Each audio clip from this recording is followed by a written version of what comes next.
teníamos un term sheet a puntito de tener sobre la mesa, estábamos ya mirando cosillas, llegan las navidades, ¡pum! Guerra de Ucrania. De repente te dicen, bueno, a ver qué pasa. Nos llevamos unos años muy moviditos, ¿eh? Desde 2020, sí. Que yo no he tenido un mes tranquilo. Sí. Explícanos un poquito qué cubre y qué no cubre un seguro del hogar, quién lo tiene que comprar, quién no lo necesita. Una conceptualización del seguro de que es realmente algo que te tiene que proteger para eventos que te pueden llegar a cambiar la vida, ¿no? O sea, si hay un incendio que es culpa tuya en tu vivienda y tienes que pagar 150.000 euros de reconstrucción de un edificio, te arruina. Te arruina a ti y a prácticamente toda tu familia. En el mundo asegurador hay mucho esta conversación de, yo descubro mucho fraude en el daño eléctrico, y dices tú, ya, pero es que si que cada siniestro de daño eléctrico que te entra, estás pensando que es fraude y estás tratando al cliente como un criminal, ya te pone una relación muy fea con ese cliente. En el piso donde vivía antes, un día me llega a aparecer una mancha. Entonces, claro, yo llamo a mi casero, que llama al seguro suyo. Su seguro viene y dice, esto es el de arriba. Ahora tenemos que ir a buscar al propietario de arriba, que llame al seguro del de arriba, viene y dice, no, esto es el seguro del de... Y tenemos a 3 aseguradoras señalándose entre ellas. El meme de Spiderman. Es horrible. Claro, y yo mientras tanto con la cocina hecha un Cristo. ¿Esto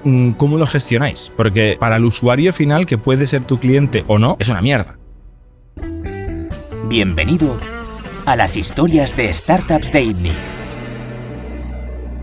Bienvenidos una semana más al podcast de ITNIC. Hoy estamos con Juan García, cofundador y co-CEO de Tuyo. ¿Cómo estás, Juan? Muy bien. Muchas gracias por tenernos. Bienvenido. Oye, explícanos, ¿qué es esto de Tuyo? Pues Tuyo somos una empresa de seguros que la voluntad que tenemos es cubrir las necesidades típicas de nuestros clientes. Y típicas entiendo, pues hogar, auto, vida, viajes, mascotas, con una solución fácil y digital, transparente y a un precio justo, ¿no? Somos 100.000 clientes, estamos a puntito de pasarlo, 15 millones de tenemos 15 millones de primas y acabamos de sacar un disco. ¿Un disco? Sí, ¿Qué significa esto? Ahora lo podremos hablar. Y hace nada hemos hecho perder al mercado bursátil de los brokers 39.000 millones de euros, ¿no? Son como nuestras grandes llamadas a la fama. Vale, vamos en orden. Primero has dicho que sois una compañía de seguros. Eso es. ¿Eso significa que vosotros creáis productos de seguro? Sí. No revendéis, no sois un corredor, un broker. Somos un grupo empresarial, tenemos varias empresas. ¿Vale? En particular tenemos una correduría que es la que distribuye, porque por regulación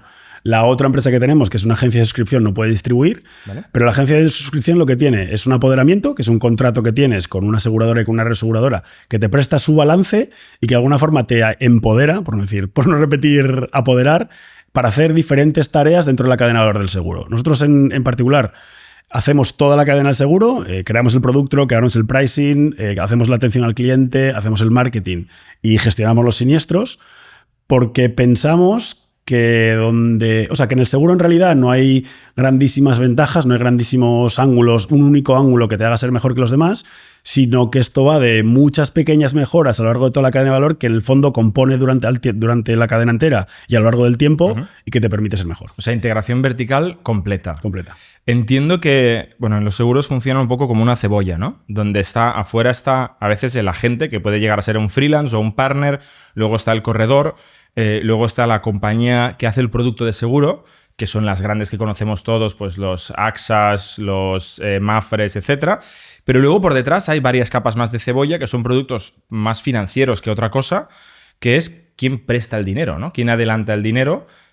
O más que adelantar el dinero, al revés, ¿no? ¿Quién asume el riesgo de pagar los siniestros? Eso es. Vosotros, claro, al final hay alguien que tiene, como tú has dicho, ¿no? Un balance que básicamente va cobrando de los clientes y el día que hay una catástrofe o que a alguien se le sale una gotera, tiene que apoquinar, tiene que pagar. Eso es. ¿Es vuestro balance el que hay debajo o os apoyáis de partners financieros por detrás? Nosotros nos apoyamos de partners financieros. Hasta ahora...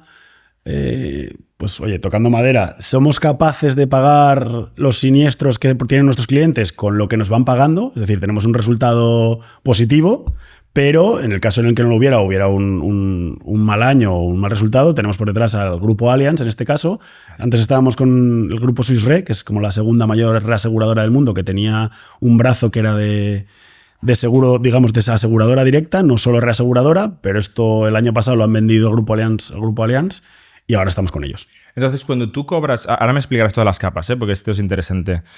Cuando tú cobras un seguro, cuando la compañía Tuyo aseguradora cobra un seguro, ¿ese dinero inmediatamente se queda un trozo y se lo pasa a la reaseguradora?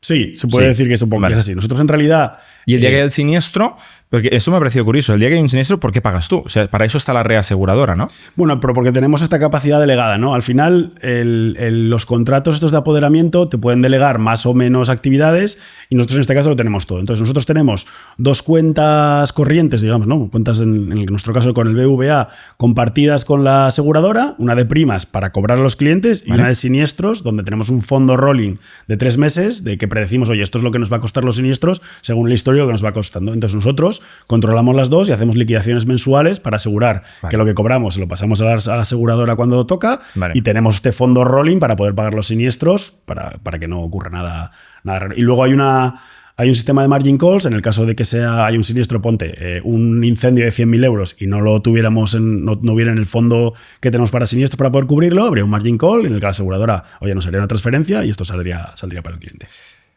¿Qué pasa si no te queda dinero? O sea, cuando hay muchos siniestros, puede ser una catástrofe que sí que esté asegurada, ¿no? Esté cubierta, y este rolling fund que has dicho de 3 meses, claro, hay un pico brutal y no te lo tenías previsto y te quedas sin dinero.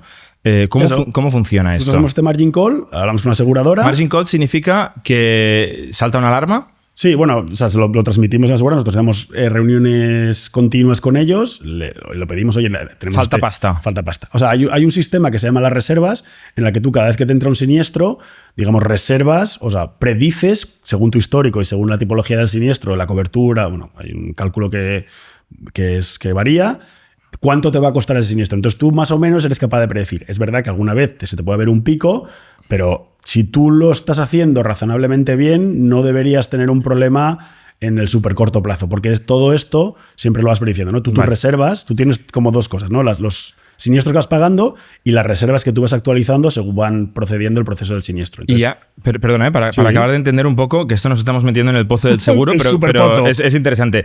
¿Qué pasa si ese dinero te lo has gastado? No deberías. No, tú solo puedes tocar... No deberías, pero ¿qué pasa si? Pues que probablemente vayas a la cárcel. Vayas a la cárcel. Sí, tú solamente esa es la responsabilidad de una compañía aseguradora, es garantizar que puede hacer frente a los siniestros. Eso es. O sea, nosotros solamente podemos tocar la cuenta de siniestros para pagar siniestros. Si metiéramos la mano en la caja, como se podría decir, pues responsabilidades personales y los 3 fundadores a la cárcel. De los administradores de la compañía. Exacto. En este caso, de la compañía de seguros, que sois los fundadores de Tuyo en vuestro caso. Exacto. ¿Esto significa que tenéis que ser actuarios? Uno de mis socios es actuario. No forzosamente tenemos por qué ser actuarios. Lo que sí que tenemos que tener para ser administradores de una compañía de seguros, dependiendo del tipo de compañía, son los diferentes títulos del... tiene que haber un director técnico. Eso es. O sea, tiene que haber un actuario, sí, o bueno, no tiene por qué ser actuario de carrera, pero un experto que certifica que se están haciendo bien estos cálculos de estas reservas, estas gestiones de caja, estas previsiones de siniestros, etcétera, etcétera. Eso es. Y además supervisado por la aseguradora. Es decir, nosotros tenemos una responsabilidad, pero claro, la aseguradora también tiene dentro de ese binder una responsabilidad de supervisión de que lo que hacemos está bien hecho. Cuando dices la aseguradora, es la reaseguradora. Sí, el grupo Allianz, en este caso. Que está por detrás. Eso es. Porque el cliente de Tuyo nunca ve Allianz, nunca habla con Allianz, no aparece en ninguna parte. Hay logos por regulación y letra. Como partner vuestro. Exacto, y letra en el pie de página de, oye, esta es una póliza asegurada por el grupo Allianz, etc. Pero sí, el cliente a todos los efectos, lo que ve es tuyo. Nunca llama un número de Allianz. Nunca llama un número Siempre de Allianz. habla con vosotros, que luego hablaremos con quién habla. Eso es. Vale, y has dicho que teníais en volumen de pólizas...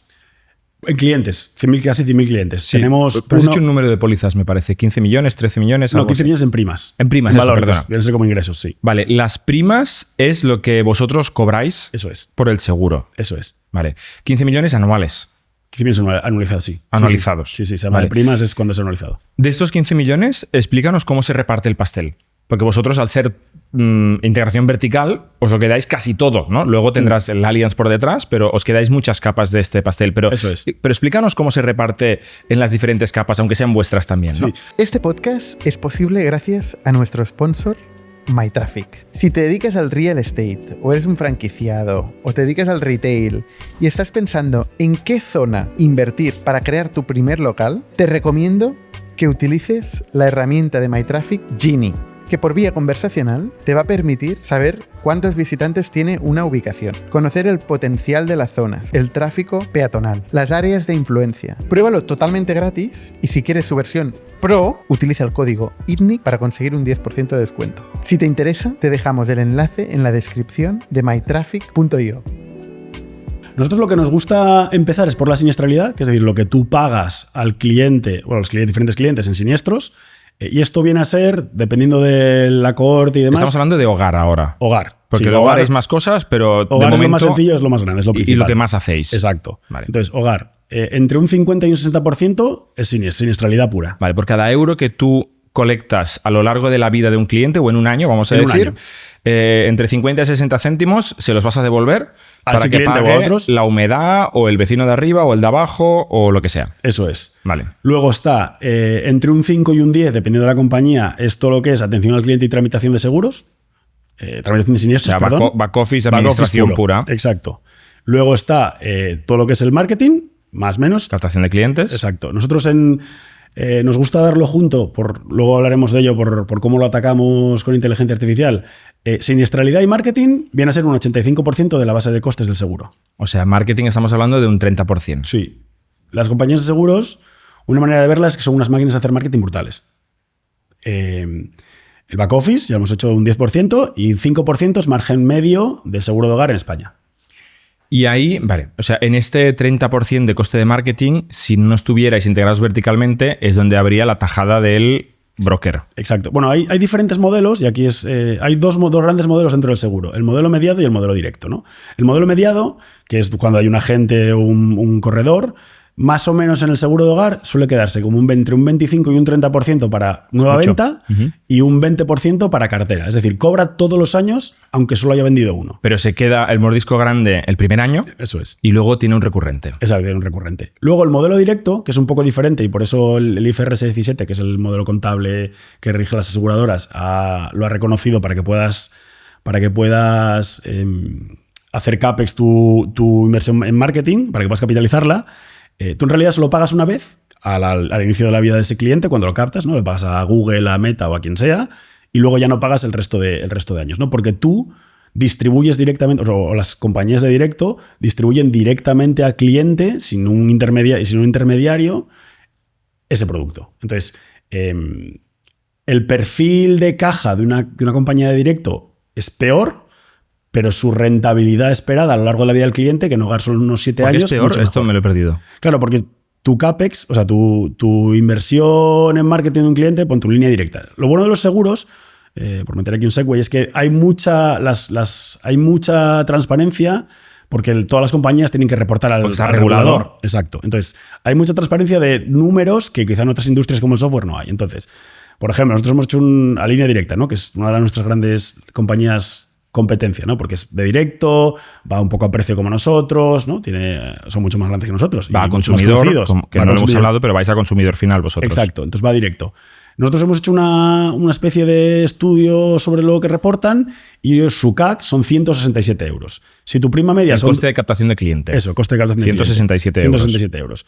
Si tu prima media de línea directa son entre 190, 200, 210 euros, estás pagando casi un 70% el primer año, con lo cual el primer año no consigues el payback de ese cliente, asumiendo una siniestralidad del 60%. Exacto, o sea, pierdes dinero. Pierdes dinero. Si se te va en un año el cliente, pierdes dinero. Pierdes dinero. Entonces, las empresas de directo tienen un perfil de caja peor que las empresas de mediado, pero a largo plazo es verdad que tiene una rentabilidad mayor. De hecho, nosotros... Bueno, pero básicamente, o sea, lo que estás diciendo es que cuando no tienes la integración vertical, cuando tú eres solo una capa de la cebolla, como podría ser un corredor o un agente, como no se puede permitir optimizar el lifetime value de esa cuenta, sí o sí tiene que ir a hacerlo rentable el primer año, porque no tiene el control que tiene una compañía con integración vertical, que tú puedes ser más agresivo en la captación, llevarte más porcentaje de mercado. Eso es. Luego hablaremos de precios, pero potencialmente incluso apretar con precios y amortizar en el año 2, 3, 4, 5. De hecho, en media línea directa nosotros hemos calculado, y no me centro en ellos por no, pero es muy nada en particular, grande, sino porque es verdad que es una compañía muy parecida a nosotros y nuestra gran competidora con Mutua Madrileña y con Verti. Ellos, su payback es 2-3 años. Y Mapfre es que no tiene payback porque no hay perfil de caja saliente. Un Mapfre, por ejemplo, no tiene payback porque no tiene perfil de caja saliente porque eso paga el 25 el primero, el 20 el segundo, el 20 el tercero, 20 el cuarto. Entonces, si tú miras su lifetime value partido del coste de captación, Mapfre está, por ejemplo, en un 2, en un 3, Línea Directa está en un 4, nosotros estamos en un 7. ¿Qué es, cuál es la variable que más cambia para que haya este impacto tan grande en diferencia entre CAC y lifetime value? El marketing es uno muy grande y el modelo vosotros, pero si me acabas de decir que precisamente gastáis más en marketing. No, gastamos mucho en marketing, pero ellos gastan más que nosotros, porque ellos utilizan canales, televisión, radio, que nosotros, por cómo nos dirigimos al cliente, no utilizamos. Entonces, nosotros tenemos un CAC, un coste de captación entre 30 y 60, según el canal. Ellos están en eso, un 167, ¿no? Y ahí hay como muchas cosas. Hay desde la inversión pura en marketing, en medios, que tenemos calculado que se incrementa 50 euros sobre nuestro CAC. Tienen también la inversión en un call center. Nosotros, el 98% de nuestras pólizas las compra el cliente por sí mismo. O sea, nuestro modelo es digital autoservicio, es decir, le hacemos que el cliente trabaje por nosotros, porque si no, sería imposible hacerlo funcionar, por lo menos para nosotros. Y en Línea Directa tiene otro tipo de modelo en el que ellos captan el lead de marketing y luego tienen un grupo de ventas, mucho más parecido al software, ¿no? Tú tienes tu generación de demanda por un lado, tienes tu grupo de equipo de ventas por detrás y luego tienen varios temas de descuentos y demás, que es el resto del... ¿Y tú sabes quiénes son los dueños de Línea Directa?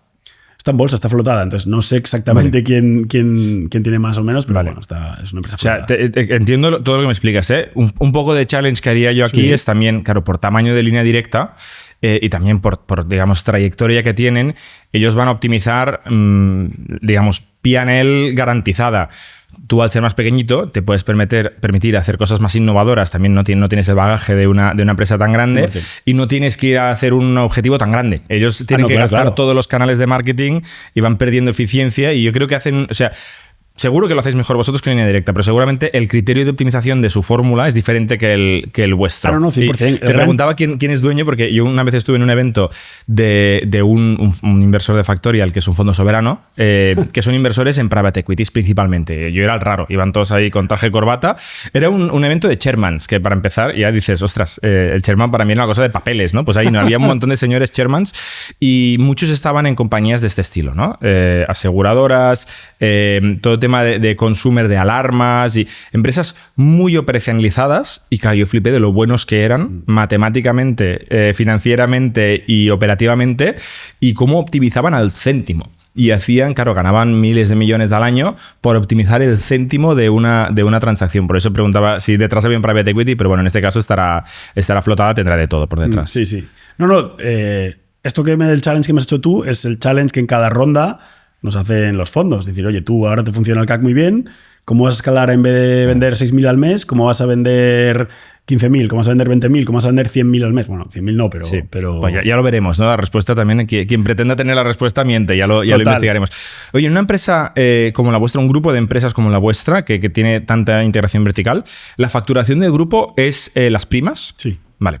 Sí, sí. Entonces, tú me has dicho que de este euro te acaban quedando unos 5 céntimos de margen neto. Eso es media de mercado. Nosotros estamos trabajando entre un 15 y un 18. Vale. Sobre todo por la eficiencia del marketing, que es donde menos gastáis. Eficiencia de marketing, eficiencia en siniestros. Bueno, nosotros en realidad tratamos de eficientar toda la cadena de valor. Empezamos, aquí es un poco donde meto la cuña de la IA, que está súper de moda.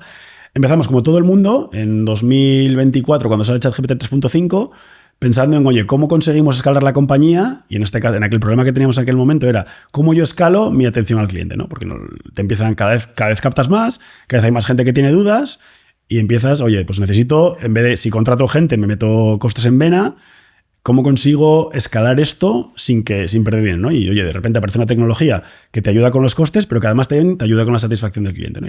Un chatbot. Sí. Tanto precompra como poscompra. Exacto. Entonces, empezamos en 2024 montando un agente de texto, un chatbot, por WhatsApp, que es uno de los principales canales en los que la gente nos contacta. Conseguimos un 80% de automatización de consultas, con lo cual mis agentes de atención al cliente solo tienen que hacer un 20% de las consultas, que te quitas un montón de... Porque además lo que te das cuenta es que ese 80% de consultas son siempre las mismas. Oye, me cubre esto. Oye, ¿cómo doy de alta un siniestro? Oye, ¿quién tenéis detrás? Oye, ¿sois confiables? ¿No? Típicas preguntas, ¿no? Dejamos fuera cosas que en aquel momento la inteligencia artificial no era capaz de responder o que nosotros no queríamos que respondiera. Por ejemplo, temas de pagos. tema muy crítico para el cliente, Humano. esto humano directamente, no salta de humano, ¿no? Entonces, lo siguiente era ver voz. Voz en aquel momento no estaba bien solucionado, ahora cada vez lo está mejor con los Live Kits. Bueno, primero con Eleven Labs y ahora estamos migrando a Live Kit porque bueno, es un framework bastante chulo en open source que a nuestro líder de AI le mola bastante. Estamos haciéndolo ahí. Entonces ahí estamos más en el 40%, pero porque la voz es mucho más complicada. De llamadas inbound, de cuando la gente os llama al teléfono que está en la web.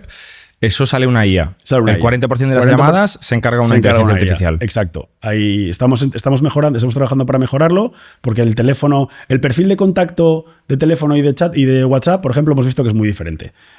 Dudas cortas, WhatsApp, la gente va directamente allí porque está acostumbrada a hacerlo.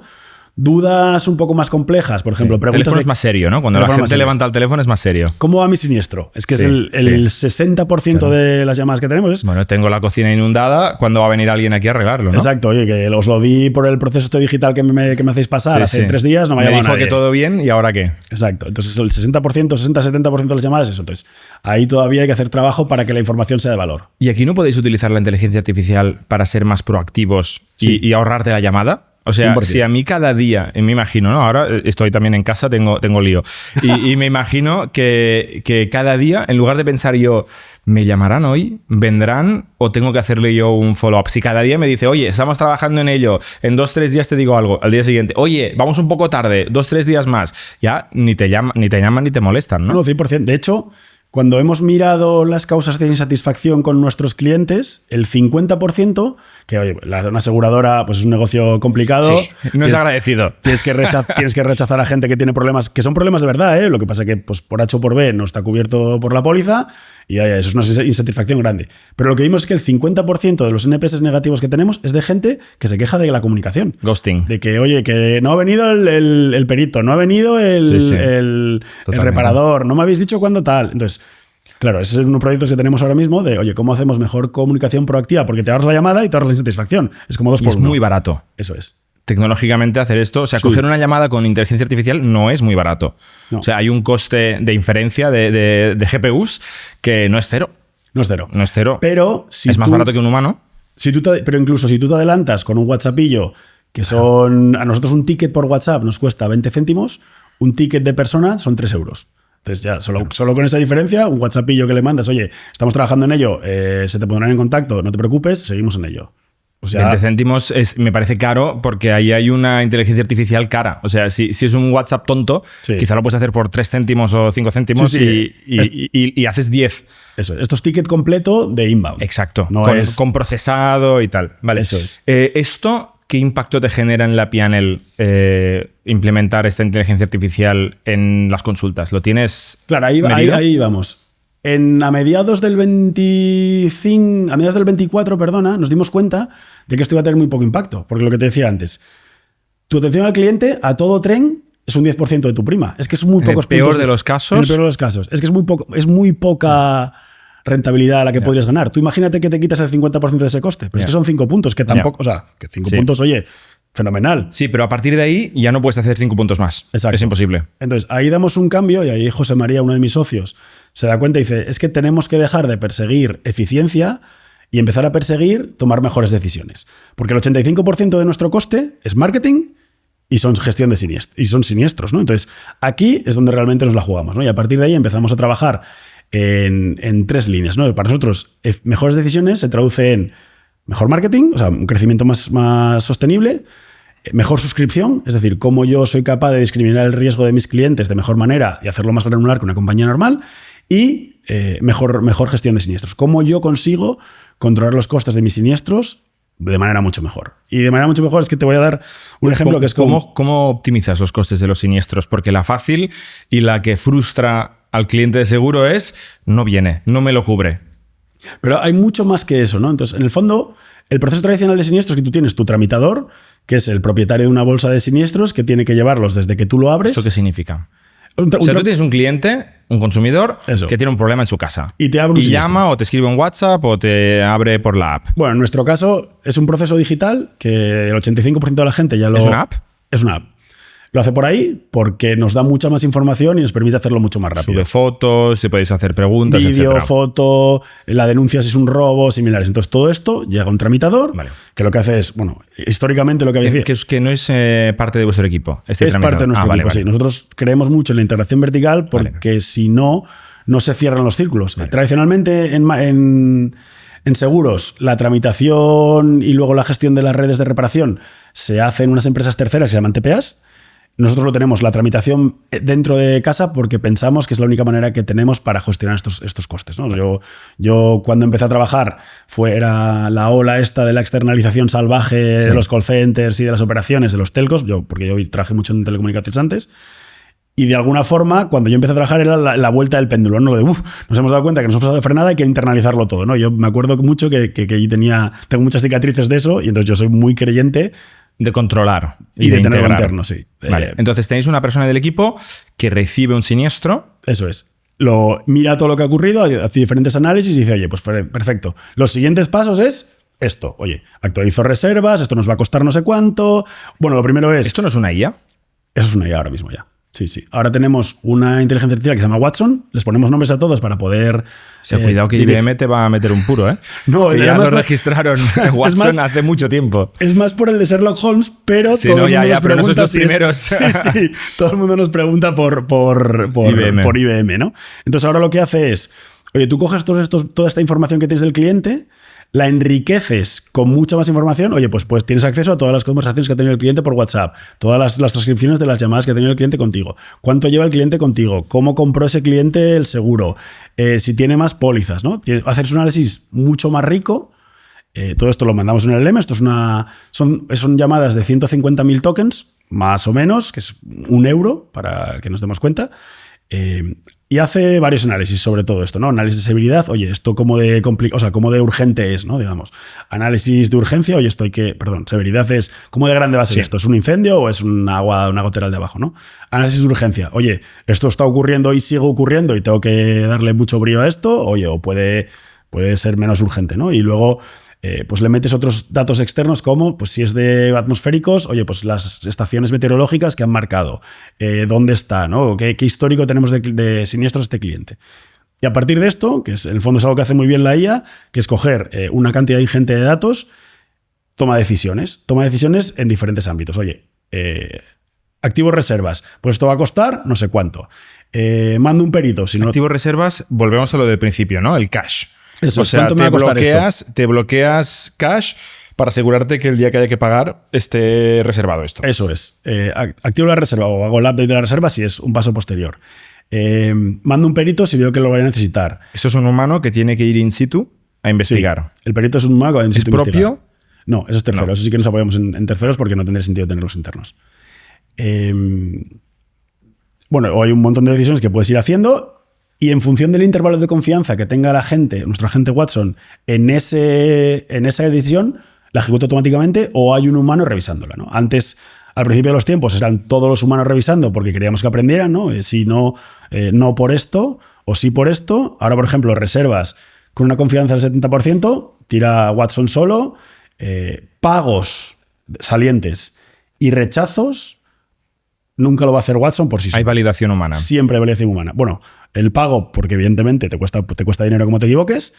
El rechazo, porque es ilegal. O sea, el AI Act no puede tomar decisiones. O sea, te dice que en industrias de high risk, como son los seguros, no puede haber decisiones automatizadas negativas tomadas por una IA. Negativas, ¿eh? Negativas. Bueno, la AI Act también es para otro podcast. Bueno, pero al final lo hablabais vosotros, ¿no? En algún podcast he escuchado de cómo la regulación te puede ayudar o te puede perjudicar. Nosotros ahora mismo lo que pensamos es que la regulación es nuestro mode.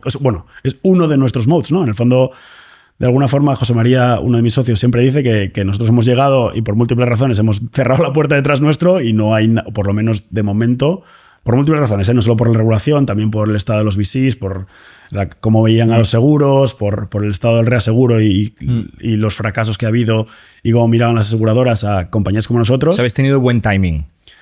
Hemos tenido bueno y mal timing. Hemos tenido bueno porque todavía la ola esta de Insurtechs que nace en el 16 y en el 17 nos pilla ahí justo al final. Para poder levantar dinero de inversores antes de que cierren el grifo. Bueno, y para negociar el binder, o sea, el apoderamiento con aseguradoras. Vale.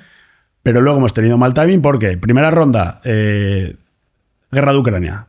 Teníamos un term sheet a puntito de tener sobre la mesa, estábamos ya mirando cosillas, llegan las navidades, ¡pum! Guerra de Ucrania. Y de repente te dicen, bueno, a ver qué pasa. Esto es 2000. Y se cae. No se cae, pero de repente se empieza a extender en el tiempo y dices tú, como esto se extienda mucho en el tiempo, me quedo sin dinero, ¿no? Un poco lo que nos pasa a todas las startups, ¿no? Ahí peor timing, ¿no? Montamos, lo que decía, cuando montamos la empresa a finales del 20, yo dejo mi trabajo en mayo del 21. En el 20, cuando decido que dejo mi trabajo y que, oye, los siguientes meses hasta que lancemos voy a estar trabajando en esas cosas, estaba Lemonade en máximos históricos. Cuando yo dejo mi trabajo y me voy en verano, hay una caída dramática de Lemonade de casi un 85% del valor bursátil, ¿no? Entonces, bueno, bueno y malo toda la vez. Nos llevamos unos años muy moviditos, ¿eh? Desde 2020, sí. Que yo no he tenido un mes tranquilo, me parece. Sí. Muy mal, sí. Pero volvemos a los seguros y luego te preguntaré un poquito sobre la historia de tuyo. Me estabas explicando este proceso del siniestro, ¿no? Y cómo la inteligencia artificial te ayuda con las cosas quizá de menos riesgo o que te permite la AI Act, pero luego sigues teniendo un humano para pagos, para rechazos y para decisiones más grandes, ¿no? O menos confianza. Eso, para decisiones con menos confianza. Donde ¿no? la IA no tiene suficiente nivel de confianza. Eso. Una cosa que hemos visto, que también es muy curiosa, y que también en algún momento, en alguno de los podcasts que sigo vuestro, que sí que es ver. Nosotros, cuando sí que hacemos una gestión, tenemos evaluadores, ¿no? O yo por lo menos tengo una obsesión muy gorda y siempre trato de pasarse al equipo de tener todo observable, ¿no? Y tener todo, tratar de entender dónde fallamos o dónde lo hacemos bien, ¿no? Que además ahora es muy sencillo porque tú antes para gestionar un call center o gestionar decisiones internas de la compañía solo podías hacer sampling estadístico. Tú ahora, si tienes transcripciones y tienes todas las decisiones grabadas, todos los logs, pues te tienes observabilidad total, le pasas un LM por encima y evalúas lo que has hecho bien y lo que has hecho mal, ¿no? Entonces nosotros... Esto es más fácil de decir que de hacer, ¿eh? Porque el típico, si tenemos todo transcrito, bueno, no es tan simple procesar miles de horas de teléfono transcritas claro. y que te salga algo útil. Efectivamente, ¿no? Y también tienes que ver... Hay procesos que haces en el momento en el que acaba la llamada, ¿no? Que es muy sencillo, como KPIs de, oye, el LM funciona bien o mal, y hay cosas que haces en batch en una semana, porque es cuando tienes suficiente base para poder decir, oye, pues de aquí, si tienes 1000 llamadas y tienes 300 que te han preguntado por lo mismo, pues por ejemplo, oye, no sé dónde está el botón de dar parte, ¿no? Por llevármelo al absurdo. Es un problema del producto. Sácame ahí una recomendación de... ¿Este ejemplo lo tenéis? Sí. Sí, explícame cuáles son las... ¿qué tipo de Big Data y de análisis con inteligencia artificial estáis usando en la operativa interna del negocio, como ese que me estabas explicando ahora? Nosotros tenemos digamos Yoda, aunque no iba a hablar de esto, pero Yoda es el Yoda es el evaluador. Que este también vendrá Disney. Sí. Entre eBay y Disney. Exacto, que es el evaluador global, por ejemplo, para el call center. Para el call center tenemos lo que definimos. Yoda es como un framework de evaluación en el que poco a poco vamos a ir metiendo todos. Lo primero que hemos empezado es cómo evaluamos que mi agente de texto de WhatsApp contesta lo que tiene que contestar, ¿no? Es el primero que montasteis. Es el primero que montamos. Entonces, aquí hay una serie de KPIs que tú evalúas, que es, oye, el tono es correcto, la gramática... Esto es una IA evaluando una IA. Exacto. Porque al final toda la respuesta... No, el 70% de las respuestas has dicho que venían de una inteligencia artificial. Eso es una IA evaluando una IA, ¿no? Entonces, oye, pues evalúas que el tono sea el correcto, que la gramática sea correcta, ¿no? Y en esto damos puntuación y luego hay booleanos de 0 a 1, de oye, esto está bien o esto está mal, de oye, ¿la respuesta ha sido correcta o no ha sido correcta? Según nuestra póliza, ¿no? Entonces, si no ha sido correcta, eso es un 0, no hay grados de corrección, o es correcta o no es correcta, ¿no? Entonces esto es un 0-1. Y luego hay resolutividad, ¿no? Oye, ¿el cliente ha quedado satisfecho con la respuesta o no ha quedado satisfecho con la respuesta? Y luego el NPS, porque son cosas diferentes, ¿no? Bueno, perdón.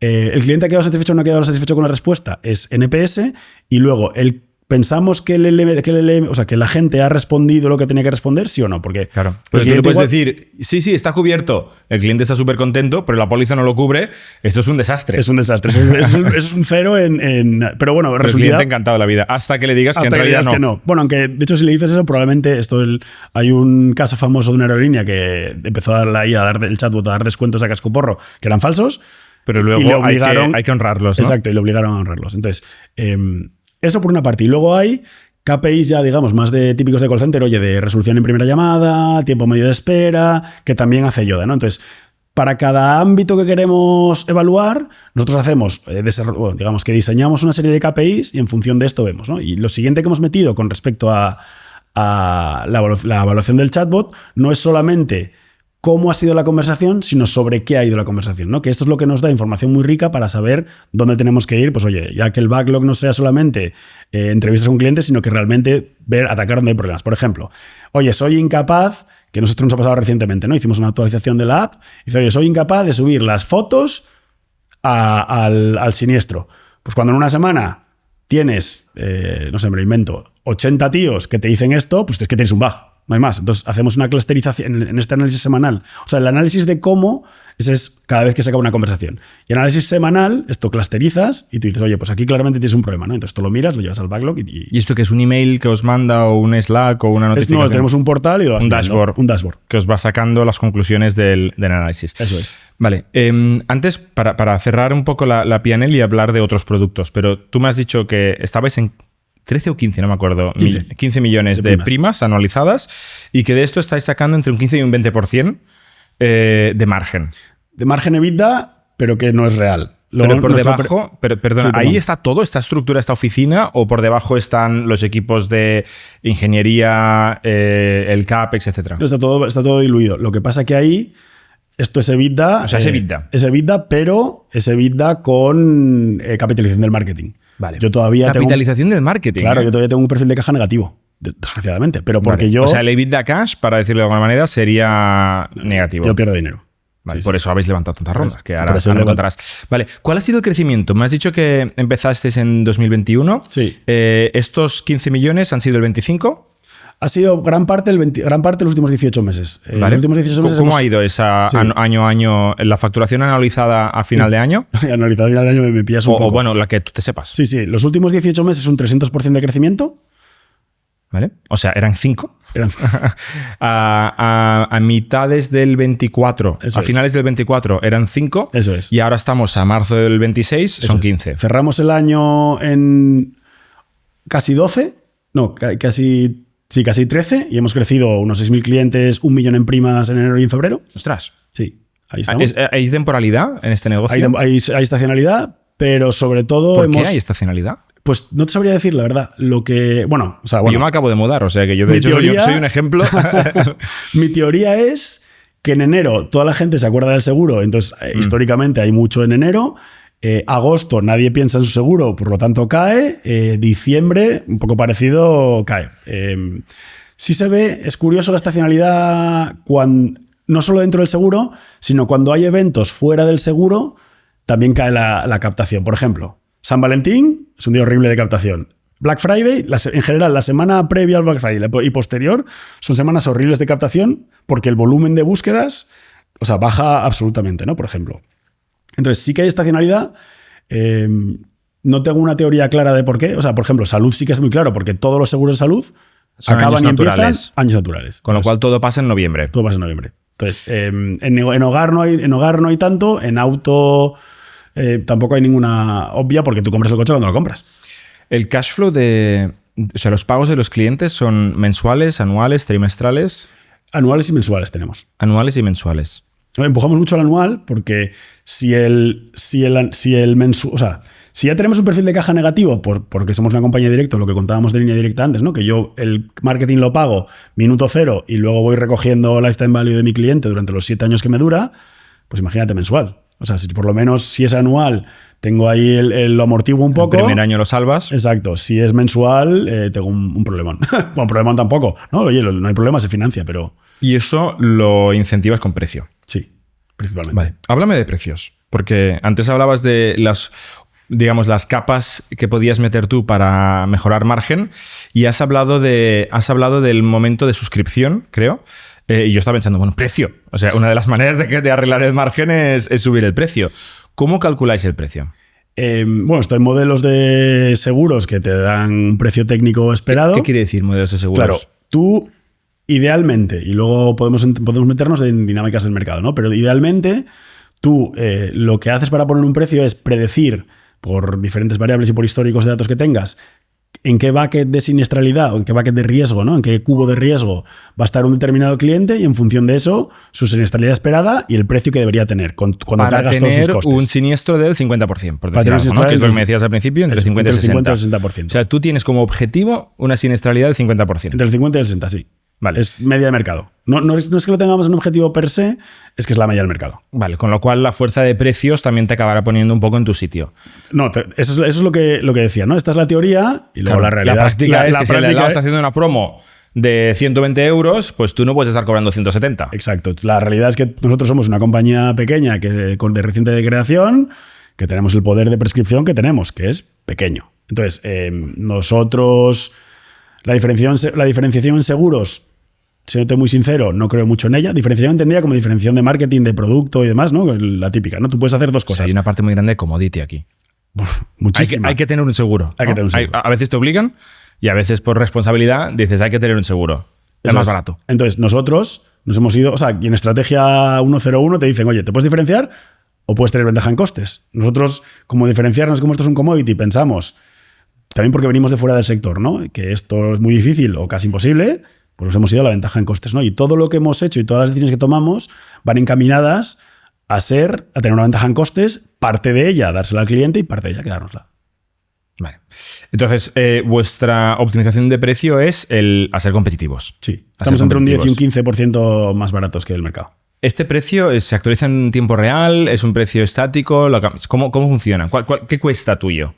Tuyo, pues tenemos de prima media por cliente unos 145, 150 euros, que luego le quitas... ¿Al año? Al año, que le quitas impuestos y te quedas en 135, más o menos. Prima neta, prima neta sin impuestos. 135, más o menos. Pues eso, de ahí los clientes nuevos tienen una siniestralidad algo mayor, 65 por ahí. Clientes ya más maduros, que llevan más tiempo con nosotros, caen a 49 y de ahí nos sale, pues oye, la prima... Pero no baja el precio del seguro con el tiempo. Sube. Nosotros intentamos, y no siempre lo conseguimos, que sea un precio estable. O sea, nosotros... Que no suba. Exacto. Nosotros hemos... O sea, es verdad que hay una manera de trabajar en seguros bastante conocida, que como captar es muy difícil porque es un producto que nadie quiere y que encima está comoditizado, al final hay una guerra de precios más o menos constante. Según hay el ramo, mucha promoción, hay mucho descuento para captar cliente nuevo. Exacto. Y el segundo año, catapum, te ponen en tu precio esperado y te sube pues un 30%, lo que vemos, ¿no? 15, 20, 30%. O sea, es suma cero, porque mucho de este cliente se lo robas al de al lado. Exacto. Bueno, solo es... Bueno, no solo, hay demanda nueva, pero poquita. La mayoría es switching, efectivamente. Y de hecho, switching que tiene un problema añadido, que tú estás pescando en un lago lleno de antiselección. Porque el que se cambia de aseguradora es porque le han subido el precio, o porque le han rechazado un siniestro. O porque es un espabilado que te va a cambiar otra vez al año siguiente y te vas a quedar tú en pelotas. Entonces, compañías como nosotros tenemos muchísimo foco en todo lo que es la operativa posterior de que hoy un cliente que me traigo, por lo menos que no me haga un agujero en mi P&L, ¿no? Entonces, eso, 15, somos entre un 10 y un 20% más barato, 15. La siniestralidad el primer año es mayor que los años siguientes. Y si te digo la verdad, no me acuerdo dónde estábamos hablando porque ya me empezó a liar. De precios, de cómo decís el precio y cómo de dinámico es. Nosotros hemos intentado irnos a una estrategia más de Walmart. Oye, low prices every day, o sea, precios bajos siempre y tratar de no subirte, no seguir el mercado en este mundo más promocionero que distorsiona un montón todo lo que es la captación, ¿no? Y esto, en el fondo, tampoco es... Muchas veces viene de nuestros aprendizajes pasados y yo, esto es otra cosa que se me quedó grabada a fuego de mi vida anterior. Vodafone...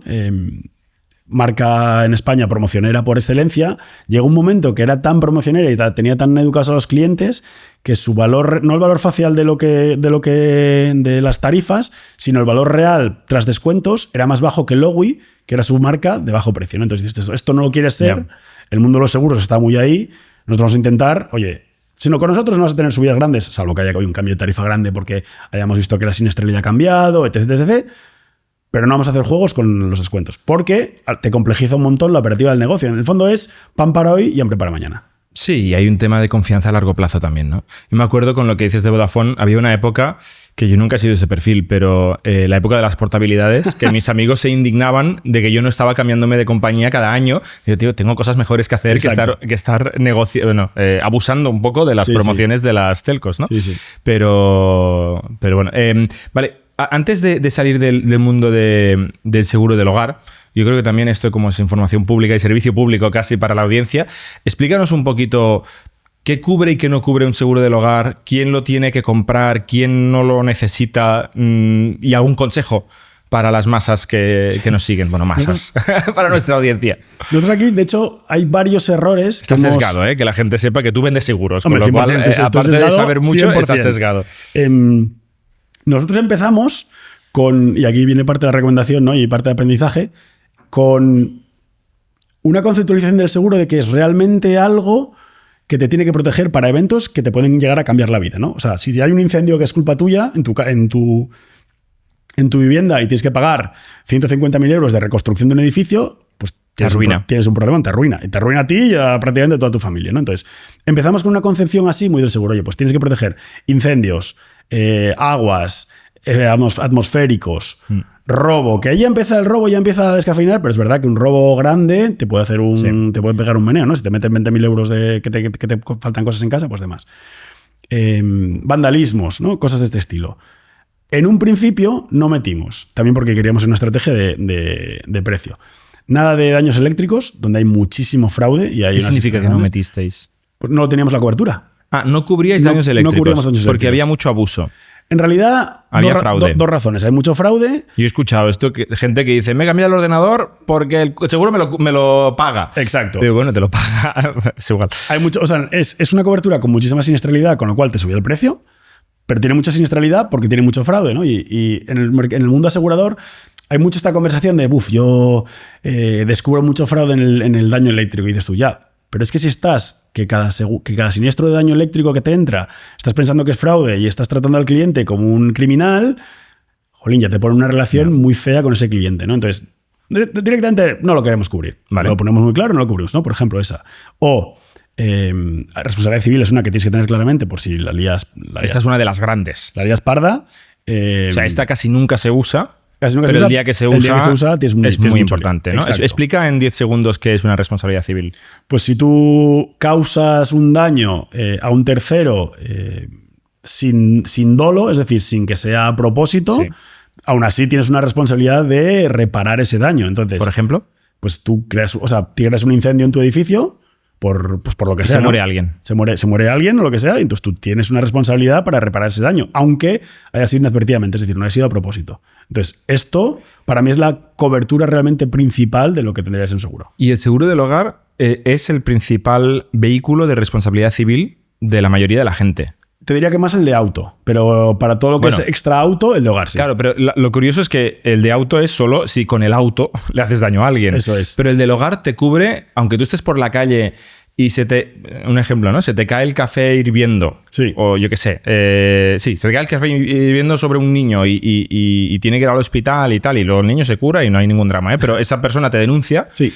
Es el seguro del hogar, aunque tú no estuvieras en tu casa, el que te cubre la responsabilidad civil de esto. Eso es, en la mayoría de los casos sí. De hecho, el seguro del hogar se llama multirriesgo hogar, ¿no? Es un concepto de múltiples riesgos familia, ¿no? Porque en realidad el ramo en la regulación no existe como tal, es multirriesgo porque son muchos ramos, ¿no? El ramo de incendios, el ramo de responsabilidad civil, el ramo de... O sea, es como una Robos, ¿no? Robos que si a ti te roban el móvil por la calle, el seguro del hogar muchas veces tiene cobertura. Si lo tienes contratado, ese, por ejemplo, cuando empezamos era opcional. Bueno, sigue siendo opcional, pero porque estás, digamos, fuera de casa. Entonces, otra cosa que no metimos era el manitas, ¿no? Ahora hay... Asistencia en el hogar, ¿no? Hay mucha tendencia ahora mismo a servicializar, ¿no? Montar servicios alrededor del seguro de hogar. Bueno, para diferenciarse lo que es una commodity, tienes que dar servicios. Pero nosotros pensábamos, pero que esto no es lo que queremos hacer. Nosotros vamos a barato. Y que te cubra simplemente lo que realmente te cambia la vida. Sí, sí. ¿Qué pasó? Que la gente nos pedía daño eléctrico, que la gente nos pedía manitas, porque digamos que ya están educados en esa condición. Entonces ahí metimos el manitas, el daño eléctrico. ¿Pero lo metisteis siempre o es un add-on opcional? El manitas lo metimos siempre. El daño eléctrico, hay como dos niveles de seguro, el básico y el paz mental que llamamos, y eso solo está en el paz mental. Pero es verdad que te diré, el 80 y muchos % de nuestros clientes están en paz mental, ¿no? Porque trabajamos para hacer el upsell. Por ejemplo, una compañía que me parece muy interesante, lo hace muy bien, es Ryanair, donde son muy radicales en dejar claro que su propuesta de valor es más barato y que lo importante que es la seguridad y que te llevan de un sitio a otro, lo hacen igual de bien que cualquier otra aerolínea. Ahora, todo lo demás es opcional. Y si lo quieres, pues o no lo ofrecen o te va a costar un add-on carísimo, ¿no? O sea, hay un valor en posicionarse extremo, en decir, yo te cubro la paz mental, pero no las tonterías. Ahora te cuesta menos. En seguros es dudoso que el extremismo, digamos, ayude, porque en el fondo están... O sea, si tú piensas lo que compra una persona compra una promesa de que le vas a ayudar, ¿no? Entonces, esa promesa se basa en la confianza. Si tú te vas muy extremo, a veces puedes romper la confianza. De hecho, nosotros hemos tenido... Es decir, no cubre nada. No cubre nada. Hemos tenido problemas en algún segmento, porque al principio lo mismo, en propuesta de valor muy sencilla, lo mismo para todo el mundo. Casas grandes y chalets, éramos extremadamente baratos y cubríamos muy diferente que el resto de compañías. Pues haciéndolo mal y pronto, no nos comíamos ni un colín, ¿no? Nuestro ratio de conversión caía estrepitosamente, ¿no? Y hemos tenido que modificar el producto según el perfil del tipo de cliente, segmentar un poco, complejizar nuestra propuesta de valor, que yo estoy bastante en contra. Siempre lo simple se entiende mucho más fácil, sobre todo si es el cliente el que tiene que hacer el trabajo por ti. Pero hemos tenido que hacerlo porque si no, no vendíamos o no satisfacíamos las necesidades de ese cliente que teníamos. Entonces, ¿quién compra el seguro? ¿Es el inquilino? ¿Es el propietario? ¿Son ambos? ¿Son productos diferentes? Ambos son productos diferentes. Y vendéis los dos vosotros. Y el de caseros. En hogar tenemos esos tres, digamos, las tres líneas. O sea, el inquilino, que es de nuestra audiencia, quizá la mayoría, porque es gente más joven, tiene un seguro que principalmente se asegura de que no la lía con la casa que no es suya o con el piso que no es suyo. No la lía y que sus cosas están cubiertas. Y que sus cosas están a salvo. Exacto. Sus electrodomésticos, sus joyas o lo que sea, su portátil, está cubierto por el seguro. Luego, el propietario que vive en su casa... Que cubre tanto la casa como sus cosas. El contenido y el continente. Exacto. Que son palabras graciosas. Vale, o sea que si le pasa algo al edificio, es problema suyo, porque es suya la casa y se va a reconstruir o se va a reparar. Y al casero, que es el propietario que lo alquila a otro inquilino... Solo el continente y la responsabilidad civil. Continente, solo la casa y la responsabilidad civil. ¿Y un casero puede obligar a un inquilino a contratar seguro de continente? Lo vemos cada vez más. Es especulativo que pueda o no pueda. Vale. A mí, mi anterior casero me lo hizo y lo peleé. Le dije que no, que por mucho que lo pusiera en un papel, que era su responsabilidad, que la mía era el contenido y la suya era el continente. Es como es. Y la responsabilidad civil, obviamente. Es como es, pero lo vemos. Lo vemos incluso en organizaciones de alquiler público que te lo piden. Al final... Y ahí no te puedes meter. De hecho, yo esa típica no me quiero meter. Nosotros pensamos que es un contrato entre partes privadas. Sí, oye, si nos lo piden, nos lo piden. Sí, bueno, con la vivienda hemos topado hoy con un tema más allá de las partes privadas, ¿no? Una experiencia mía que he tenido yo con seguro del hogar es la pelea entre aseguradoras. ¿No? Yo en el piso donde vivía antes, un día me llega a aparecer una mancha, que era el dermagogon, que decía mi mujer, en el techo, una humedad enorme y tal, y no sabíamos de dónde salía. Entonces, claro, yo llamo a mi casero, que llama al seguro suyo. Bueno, primero me dice que yo tengo que tener un seguro para esto, pelea de tal, pero bueno, al final mi casero consigo que llame a su seguro viene y dice, esto es el de arriba. Con lo cual, ahora tenemos que ir a buscar al propietario de arriba, que llame al seguro del de arriba, viene y dice, no, esto es el seguro del de... Y tenemos a 3 aseguradoras señalándose entre ellas. El meme de Spiderman. Horrible. Claro, y yo mientras tanto con la cocina hecha un Cristo, ¿no? Sí. Y semanas y meses de este proceso. Esto, ¿cómo lo gestionáis? Porque para el usuario final, que puede ser tu cliente o no, es una mierda. Ese es. Y nosotros cosas tenemos solucionadas mejor y hay cosas que tenemos solucionadas peor. Y ese caso en el que tú dices es endiablado porque aunque quieras, estás jodido. No estaba clarísimo. O sea, estaba clarísimo que venía de arriba. Pero claro... Bueno, aunque ahora... que esta es una variable adicional, cada vez hay más construcciones en que tus cañerías, en vez de estar por debajo de tu casa, están por el falso techo. De hecho, un ejemplo que ponemos mucho en nuestros... Así que puede que sean tuyas y pasen por encima tuyo, ¿no? Que imagínate, tú le dices al de arriba que es culpa del de arriba, el de arriba pica, no es culpa suya, te dice que eres tú, búscate la vida. Y luego tú tienes que arreglar lo suyo. Encima tú estás enfadado con tu seguro porque te dice que no sé qué, llevas aquí casi un mes y medio. ¿Eso cómo se arregla? Pues no es sencillo y no hay una solución fácil y hay bastante de caso a caso. De hecho, nosotros tenemos un ejemplo muy característico que enseñamos en nuestros decks, que es que gracias a nuestro servicio, que hoy hace vídeos, le puedes pedir que te haga más vídeos, nos dimos cuenta precisamente de eso, de que lo que parecía que era un siniestro del de arriba, que iba a ser súper complicado y con mucho, que iba a tardar mucho tiempo en repararse, le pedimos un segundo vídeo, levantó el falso techo, vimos que eran cañerías suyas, mandamos un fontanero y algo que podía haber llevado 1 mes y medio le llevó 1 semana. Y no hay un... Pero antes de eso, por también ser fieles a la realidad, no hay una solución clara para lo que tú dices. Nosotros en algunos casos, cuando vemos que la reserva no es muy alta, reparamos nosotros y reclamamos el de arriba. Ese es el ideal. Eso es lo que yo le dije al seguro de mío. Digo, ¿lo puedes arreglar y ya te pelearás tú para pasarte la factura al otro? Sí. Y te quedas un margen, ¿sabes? Pero arréglamelo, por favor. Sí, no siempre puedes, sobre todo si el... Eso es un servicio buenísimo. Sí, sobre todo si el de arriba no tiene identificada la fuente. Porque si la fuente está identificada y está reparada, pues tú ya sabes que ganarás. Nosotros reparamos y ya le cobraremos. Pero si no, claro, hay que tener cuidado, porque si tú reparas lo tuyo, lo de tu cliente, pero el de arriba sigue mojándole, entonces vas a reparar otra vez. Es complicado. Ahí lo ideal sería, ya sé que es un caso un poco, pero bueno, es mucho dinero al final que se pierde por esta ineficiencia, ¿no? Una especie de protocolo con un SLA, ¿no? Un Service Level Agreement, donde digas, oye, hay un formulario universal, hay una base de datos pública, hay unos tiempos de respuesta para poder hacer este protocolo de comunicación entre aseguradoras, entre beneficiarios, entre víctimas de los siniestros, etcétera. No existe nada. Esto es mucho más parecido al software, ¿no? Con los protocolos estandarizados. Ojalá. Esto lo hay en auto, porque auto es obligatorio, entonces todo el mundo tiene que tener. Entonces sí que las aseguradoras se han puesto de acuerdo para... Pues hay incluso tablas de, oye, pues tipología de siniestro. Bueno, hay un formulario estándar que tú tienes en el coche, en la guantera, ¿no? No sabes cómo te ha llegado ahí ese papelito y todo el mundo tiene el mismo. Eso es. Entonces tú, oye, parte culpable, parte responsable, es un siniestro de este tipo. Oye, pues sabes que como aseguradora de la otra parte vas a cobrar no sé cuánto. Pues ya puedes reparar tú. De hecho, reparas tú y ya le pides Esto en otras ramas no existe. No existe. Vale. Ahora hacéis hogar. ¿Qué más hacéis? Hacemos vida. Fue el segundo producto que lanzamos porque, claro, a pesar de que no es una línea personal per se según regulación, con hogares que va muy cerca, ¿no? Porque al final tu hipoteca, etc. Entonces, lo hagamos por eso. No lo empujamos mucho, porque es un ramo muy complicado de vender. La gente no entiende muy bien por qué tiene que tener un seguro de vida. ¿Por qué tiene que tener un seguro de vida la gente? Bueno, pues por la hipoteca. ¿Para qué te voy a decir? Porque el banco te lo obliga. Entonces es muy fácil de entender. Pero la mayoría de eso está copado por los bancos, ¿no? Porque es el gran distribuidor. Lo que está en Mercado Libre es pues porque tengas un cliente concienciado que va a tener típico caso. Padre. Exacto. Yo es cuando me contraté un seguro de vida. Exacto. Entonces, pero aún así, en España, por ejemplo, por comparación con los Alemania y holandeses, que sí que está como mucho más internalizado, que oye, si tienes un problema, Dios no lo quiera, tienes que dejar algo a tu familia. Allí sí que los seguros de vida pues es mucho más sencillo de vender porque todo el mundo lo tiene en la cabeza.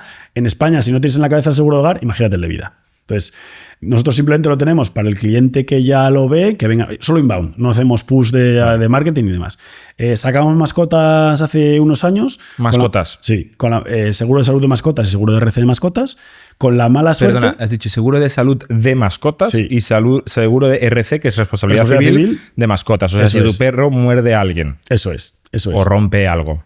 Sí. Con la mala suerte de que la aseguradora alemana, que dices tú, bueno, alemanes serán confiables, con la que lo lanzamos, a los 6 meses quiebra. Bueno, quiebra. Tiene un problema con el reaseguro, con su reaseguro, que le dice que no le cubre más. Los ratios de solvencia que marca la regulación, de repente, como no le reaseguran, se le disparan, no tiene el capital para hacer frente a los ratios que le pide el regulador, y el regulador lo interviene y lo cierra. Entonces tuvimos que cerrar. Os quedáis sin partner y os quedáis sin seguro de mascotas. Exacto. Allí lo que hicimos fue, pues, oye, nosotros de alguna forma, el leitmotiv de la compañía, que es hacer bien a nuestros clientes, les dijimos, oye, hablamos con la gente de Barkibu, que es un seguro de la leche, les dijimos, oye, tenemos este problema, nos los coges tú, y dices, sí, te doy un... Además, se portaron súper bien, te doy un descuento para que, oye, pasen y demás, y además hago las preexistencias o tratamientos que estén, los cubro. Oye, pues, acepto la cartera entera como esté. Exacto.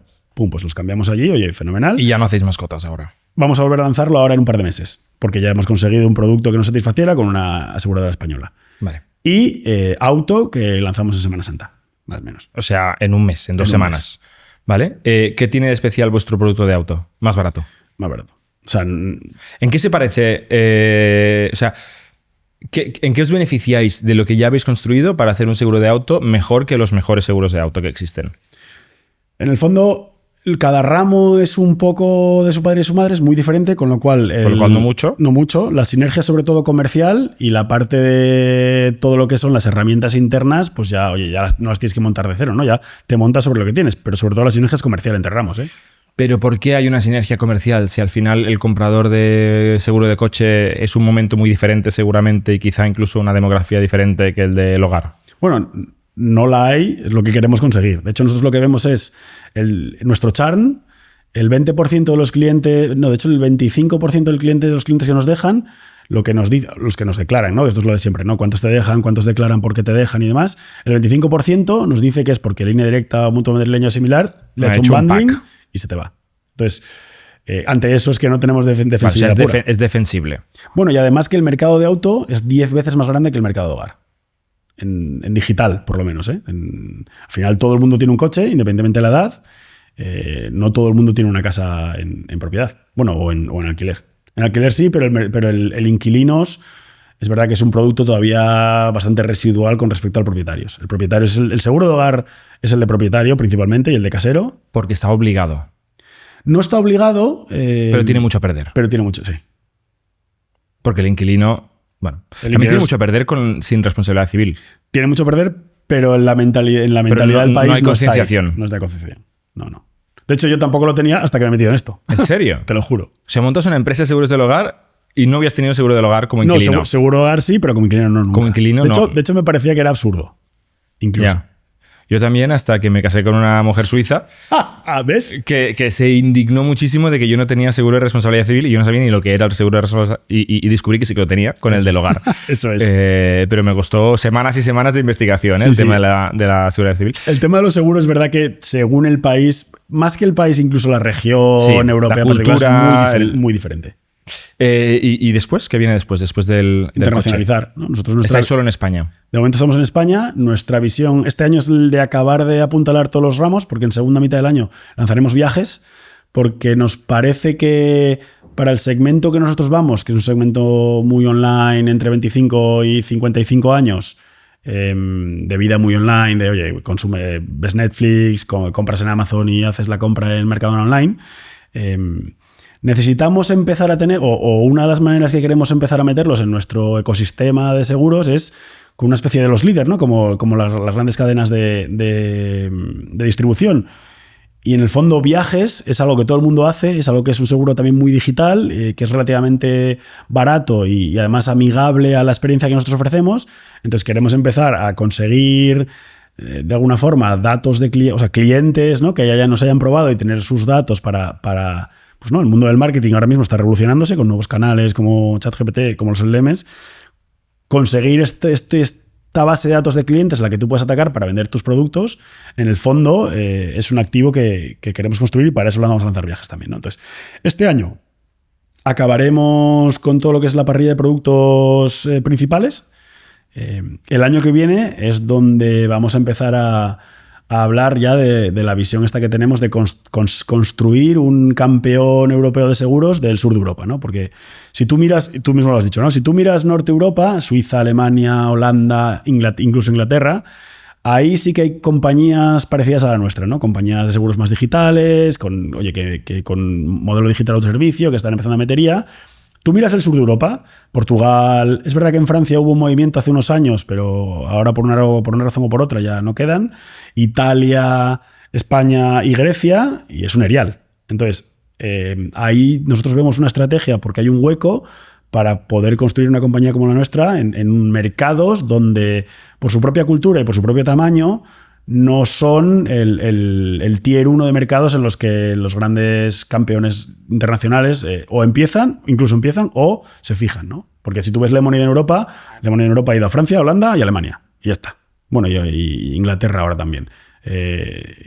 Entonces, ¿por qué no va a los mercados del sur de Europa? Porque son mercados complicados, son mercados más pequeños. Entonces, si tú tienes la oportunidad de centrarte en mercados mejores, pues te vas a centrar en ellos. ¿Lemonade sería vuestro referente? Lemonade es bastante referente nuestro. Que es principalmente Estados Unidos. Sí, es principalmente Estados Unidos. Y Lemonade, Hippo es otra que es muy referente nuestra también. De hecho, muchas de las cosas que ellos hacen mal, nosotros hemos aprovechado para hacerlas mejor. No sé si bien, pero mejor, ¿no? Por ejemplo, Lemonade y Hippo empiezan el 16, el 17, ¿no? Que es esta primera gran oleada de lo que nosotros llamamos Insurtech 1.0, y emplean un playbook muy de propio del Venture Capital, ¿no? El de, oye, échale, quema dinero en el marketing, que trae clientes, escala, que ya luego vendrá la rentabilidad. Esto en seguros no funciona así, porque en seguros un cliente que tengas desposicionado de tu perfil de riesgo realmente nunca será rentable. Nunca será rentable. Entonces, si tú tienes una base de clientes muy grande y encima muy poco rentable, por mucho cliente bueno, digamos, que le eches tú después, nunca vas a conseguir desembarazarte de eso, ¿no? Y de hecho, Lemonade dentro del mundo asegurador tiene muy mala prensa porque sus ratios siniestrales siguen siendo muy altos. Es verdad que ahora están en 80s, en 70s en el seguro de hogar, pero es que Lemonade sale a bolsa un año y medio después de fundarse con un ratio siniestral de 120. Es decir, cada cliente que tú captas, independientemente del marketing, independientemente de costes internos, pierdes 20 de cada euro que te paga, pierdes 20 céntimos por él. Esto es insostenible. Bueno, esto es como Uber cuando le pagaba más al conductor de lo que le cobraba al pasajero. Exacto. Es una manera de captar cuota de mercado muy agresiva, donde la ventaja competitiva es el capital. Exacto. SoftBank en su momento, ¿no? Era uno de los grandes promotores de este modelo. No has hablado de salud. Salud es un ramo curioso. Que es el más grande. Sí, debatimos bastante sobre él. José María y yo, uno de mis socios y yo, a mí la realidad es que salud, para hacerlo bien y hacerlo rentable, todas las compañías, es como muy de marcas, ¿no? De los Sanitas, Adeslas, Asisas, pero es muy de marcas. Porque porque es muy singular, pero también porque hay la integración vertical desde el seguro a la prestación, los hospitales, está muy premiada, porque si no es imposible gestionar el coste siniestral, ¿no? O mucho más complicado gestionar el coste siniestral. Entonces, o nos aliamos con una de estas, ¿no? Muy especialista, o yo no veo un hueco para una compañía como la nuestra. Se están integrando mucho los grupos hospitalarios, que por cierto se están haciendo roll-up, ¿no? Se están consolidando mucho con private equity, con grandes fondos de capital por detrás, con la capa del seguro, ¿no? O sea, se están haciendo su integración vertical. Entonces, claro, o te lías tú a comprar hospitales o no te puedes meter mucho en este mundo, ¿no? Salvo que te alíes con una de ellas, que sí, te dé... pero bueno, pero entonces va un poco en contra de todo lo demás que hemos hablado, que es la integración vertical. Para hacer integración vertical no puedes aliarte con otro que hace integración vertical. O sea, sí a nivel de protección de cartera, pero no serás el mejor seguro de salud, porque siempre habrá uno que solo hace eso, que lo hará con más integración. Me cuesta ver dónde, con la casuística tan particular del seguro de salud, nosotros vamos a poder ofrecer al mercado algo mejor, ¿no? Entonces, si no puedes ofrecer algo mejor, o lo que dices tú, o es defensivo o no tiene mucho sentido. Uno de vuestros grandes competidores son los bancos. De hecho, antes has hablado de viajes, donde, por ejemplo, Revolut está siendo muy agresivo con la tarjeta, que principalmente a medida que vas haciendo upgrade de planes es un producto de seguro, ¿no? Donde te van cubriendo diferentes responsabilidades, incluyendo viajes, una de las que más cubren, ¿no? Pero también daños electrónicos, etc. Y los bancos tradicionales, vamos a decir no digitales, que es donde casi siempre va la hipoteca, y quien tiene un poder de prescripción muy grande, de hecho tan grande que está incluso regulado en Europa, ¿no? Que te obligan a contratar un seguro para darte un precio más competitivo en la hipoteca. ¿Cómo competís contra eso? Pues muy difícil. En realidad, la mayoría de nuestros clientes son mercado libre. Sorprendentemente... ¿Qué significa clientes son mercado libre? Que no tienen hipoteca. Sorprendentemente, el 45% de solo el 45% de las compraventas de inmuebles tienen hipoteca, lo cual es muy curioso. Sí, ¡Ostras! Sí. No es mi segmento, claramente. Mi segmento es el del 45%. Entonces, todavía hay mucha gente que está en mercado libre, ¿no? Pero luego sí que cada vez más, por la presión del regulador, en Europa están mucho más avanzados que en España, pero en España es verdad que de unos años a esta parte Bueno, ahora hay una transparencia obligatoria, que sí, antes no estaba, ¿no? Ahora Ahora hay esta ficha europea de transparencia, no sé cómo se llama, donde te obligan a desglosar el precio de la hipoteca y las bonificaciones y comisiones que generan con los otros productos. Eso es. En Europa, de hecho, ni siquiera pueden bonificar en muchos países por tener el seguro, el seguro que te ofrece el banco, ¿no? Entonces es una pura venta pura. Vale. En España, hace unos años sí que había bundling duro, es decir, tú tenías... Opaco, esto es lo que hay. O lo tomas o lo dejas. No hay bonificaciones, no puedes mirar. El regulador ha empezado a empujar al banca seguros a, oye, no puedes hacer bundling, pero sí te deja todavía bonificar. Y hay muchos bancos, de hecho, los más grandes, cada vez están moviéndose, o sea, alejándose de la bonificación a largo plazo, ¿no? Te dicen, oye, el primer año yo te bonifico si me contratas el seguro durante 1 año, 2, 3, no te solo BBVA, solo te pide 1. Te bonifico igual durante el ciclo de vida de la hipoteca, pero solo solo te pido un tiempo determinado conmigo, ¿no? Entonces hay mucha gente... ¿Por qué hacen esto? Porque claramente es menos rentable. Pero es previendo la regulación, en el fondo. O sea, es por regulación. Lo normal es que dentro de unos años nos acerquemos cada vez más a Europa y a que no se deje ni siquiera bonificar. Exacto. Y porque... esa regulación a ti te va a beneficiar un montón. Exacto. De hecho, hay otras regulaciones, como por ejemplo incluso en el Reino Unido. En el Reino Unido se prohíbe todo esto de los descuentos a los precios por nueva contratación. Es decir, cualquier persona que tengas en tu cartera tiene que tener el mismo precio que una persona que acaba de contratar. Entonces, no hay descuentos por captación. Nosotros, la verdad que eso nos ayudaría un montón, ¿no? Pero volviendo al tema de las hipotecas, lo que se ha visto también, por ejemplo, seguros de vida de prima única, ¿no? Que en realidad era un seguro por 30 años, que luego te lo financiaban con el resto de la hipoteca, el tipo de la hipoteca. ¿Qué significa esto? En vez de tener un seguro que vas pagando año a año, tú tienes un seguro mucho más caro que te cubre durante un tiempo limitado, ¿no? 30 años, por ejemplo, ¿no? Un seguro que en vez de costarte, pues un seguro de vida puede costarte del banco unos 600, 700, 800 euros cada año, que te lo cobran mensualmente, por eso solo ves un cargo de 100.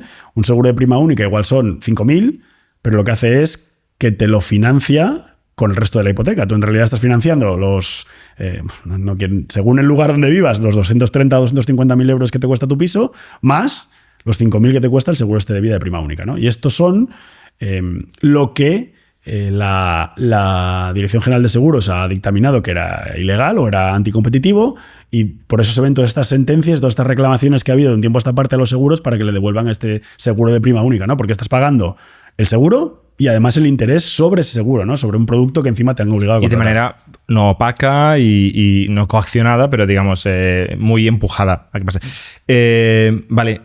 Eso queda claro que la tendencia es esta, ¿no? Más regulación, más transparencia y más libertad del consumidor al final de elegir quién le financia la compra de la vivienda y quién le asegura la vivienda y quién le hace los otros productos de seguro, ¿no? Seguro de vida, que va muy relacionado. Antes hemos hablado de caseros. Se me ha olvidado preguntarte sobre el seguro de impago, que esto es una cosa que, por ejemplo, en Barcelona se ha puesto muy, muy de moda. ¿Vosotros ofrecéis este seguro? En Madrid también. No, nosotros no lo ofrecemos. Es un seguro un poco diferente porque no puedes hacer todo y hacerlo todo bien.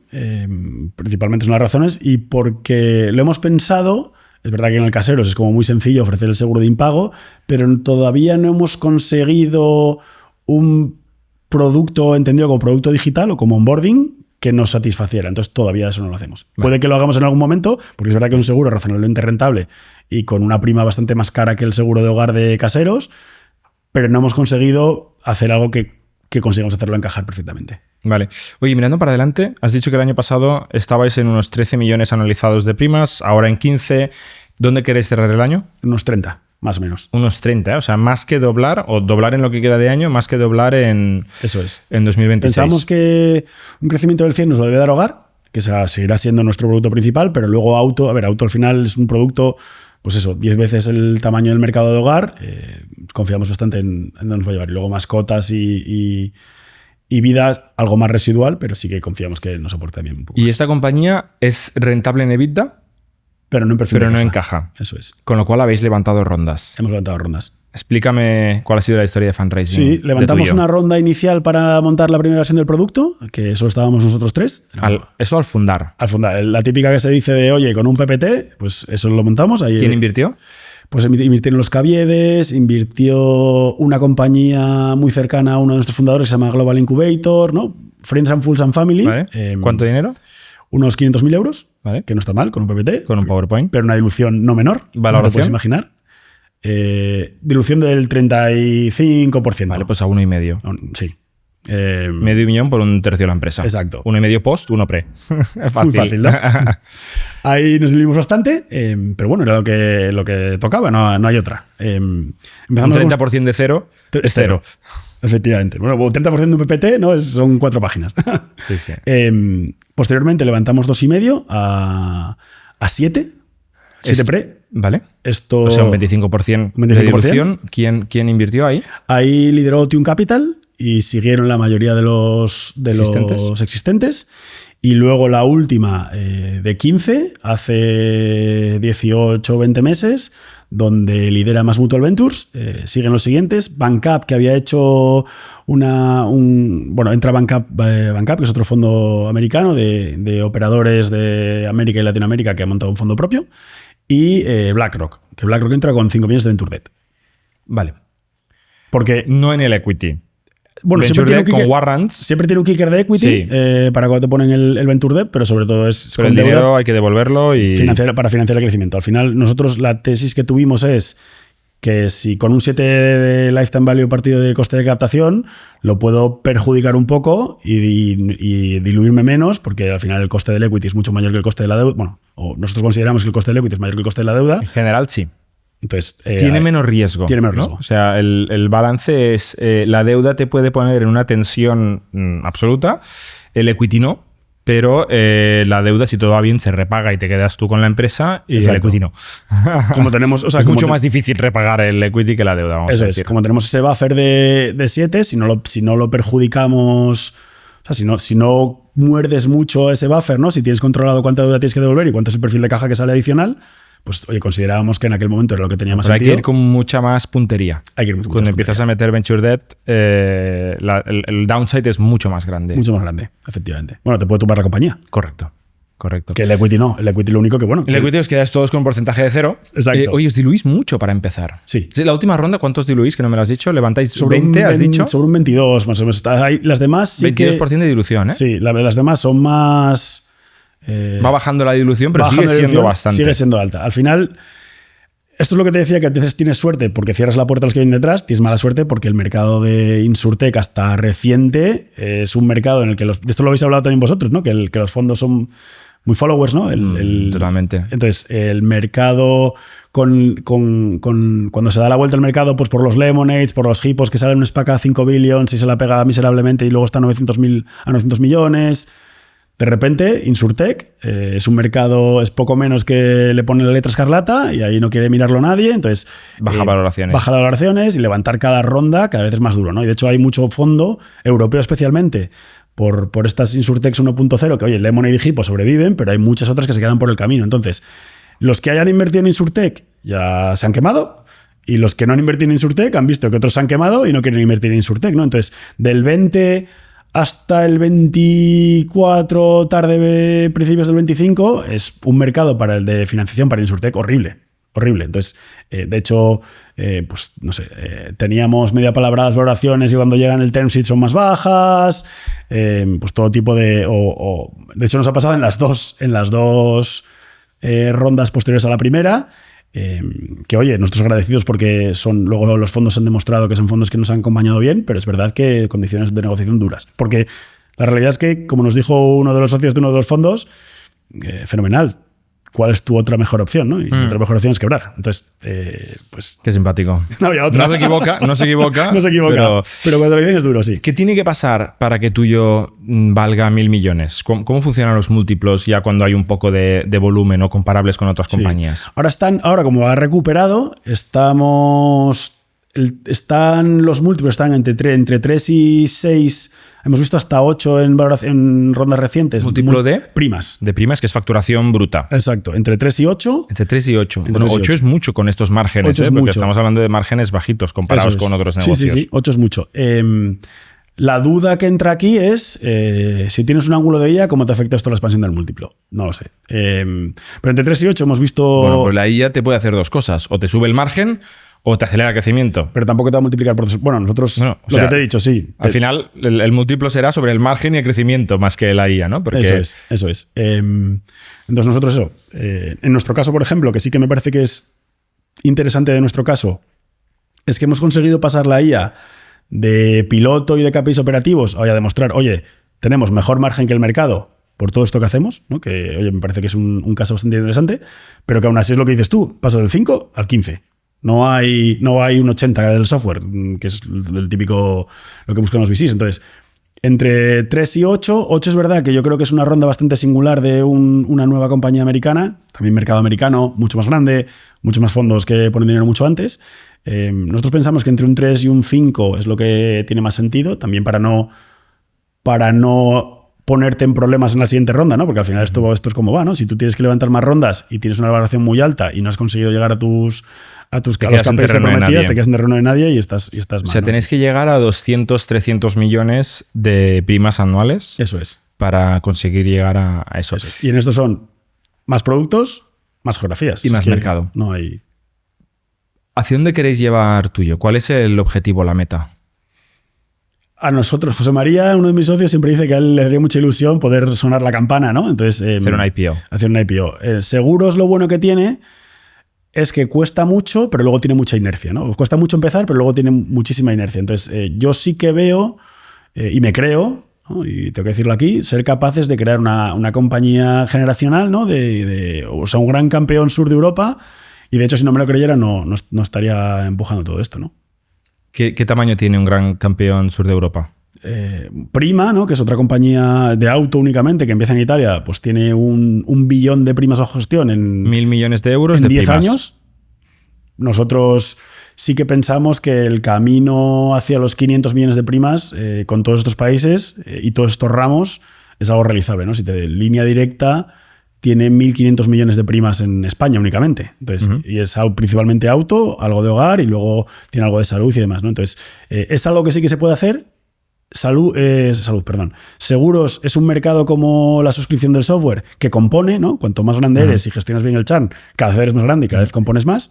Y las ventajas competitivas, en nuestro caso en costes, aunque sean pequeñas miradas en anualidad única, cuando las vas componiendo a lo largo de los años, creces. Y de hecho, nosotros nos fijamos mucho en el ejemplo de Geico, que en el 85 era un 3% del mercado y en el 2005 tiene un 15% del mercado americano de auto, ¿no? Entonces, ese es el camino que nosotros nos fijamos para llevar tuyo. En Geico, ¿no? Que es una compañía propiedad de Berkshire Hathaway, que es una de las grandes historias de Warren Buffett, donde él descubre un poco los vasos comunicantes entre las aseguradoras y empresas, vamos a decir, industriales, donde la aseguradora tiene un exceso de caja y la empresa tiene una capacidad de invertir esa caja y él las fusiona, entonces puede ir moviendo fondos. Eso que dices tú de meter la mano en la caja, él lo hace de manera, digamos, bien hecha y consigue hacer un compounding brutal. Claro, vosotros esto del todo no lo podéis hacer porque hay una reaseguradora detrás, con lo cual la caja se comparte con la reaseguradora. Eso es. Tendríais que hacer la cebolla entera para poder llegar a ese nivel. Nosotros, llegado el momento, y el momento lo vemos entre 200.000 clientes, entre 300.000 y medio millón de clientes, ahí ya te haces aseguradora porque ya... Que son casi 100 millones de primas. ¿No? Ahí te compensa hacer la infraestructura financiera y operativa para ser tu propia reaseguradora. Exacto. Y ahí así que tienes balance. Exacto. Y ahí ya puedes empezar a financializar la gestión, o sea, hacer el Warren Buffett. Eso es. Porque ahora mismo, tú piensas que el pedir una licencia de hogar, tú tienes que asegurar 12 millones y luego mantener en caja sin mover. Bueno, puedes invertirlos, pero tienes que invertirlo en letras del tesoro, cosas muy seguras, 4 millones. Con lo que te cuesta, con el coste de capital del VC, un VC, ¿qué VC te va a dar 4 millones para que los tengas metido en letras del tesoro? Nadie. Entonces, tienes que generarlo tú orgánicamente para que te salgan las cuentas. Exacto. Entonces, nosotros en ese camino, efectivamente, es convertirnos en aseguradora y ya poder tener ese retorno de inversión al inmovilizado que tienes. Y luego es verdad que tienes un coste que ahora mismo simplemente se lo pagas a la reaseguradora, ¿no? Parte de este acuerdo comercial, acuerdo financiero con ellos es pagarles esto, ¿no? Es pues todo este coste de información regulatoria, de financiero, etc. Vale. Oye, explícame de dónde sale tuyo. ¿Cuál es tu historia y la de tus fundadores? Sí, somos 3 fundadores, José María, Lucas, Asís Pardo y yo. Asís y José María se conocen desde el colegio. De hecho... ¿De dónde sois?